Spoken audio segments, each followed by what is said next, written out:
बहुत समय पहले एक विशाल राज्य में महारानी देवयानी और उनके बेटे राजकुमार यशवर्धन खुशी खुशी रहते थे। राजमहल में चारों ओर रौनक थी, लेकिन किस्मत ने इस परिवार के लिए कुछ और ही तय कर रखा था। एक दिन शत्रु सेना ने महल पर हमला कर दिया। तभी राजमहल के एक राजदूत ने, महारानी, शत्रु सेना महल पर हमला करने वाली है, हमें तुरंत भागना होगा। रानी देवयानी ने अपने नन्हे बेटे को सीने से लगाया और तुरंत महल छोड़कर भागने लगी। शत्रु सैनिक उनका पीछा कर रहे थे। भागते भागते रानी एक घने जंगल में पहुंची। तभी उनकी नजर एक नदी पर पड़ी। यह जानते हुए कि शत्रु उन्हें पकड़ लेंगे, उन्होंने एक दर्द भरा निर्णय लिया।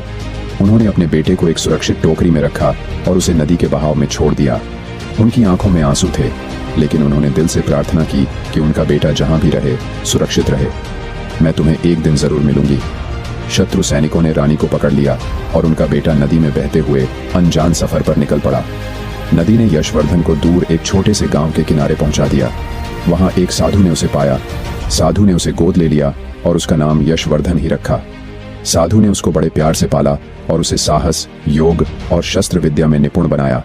लेकिन राजकुमार के मन में हमेशा यह सवाल रहता था कि वह कौन है।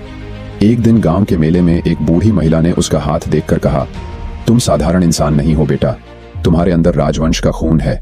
तुम्हारे जन्म से जुड़ा एक बड़ा रहस्य छुपा हुआ है। यशवर्धन को यह सुनकर झटका लगा।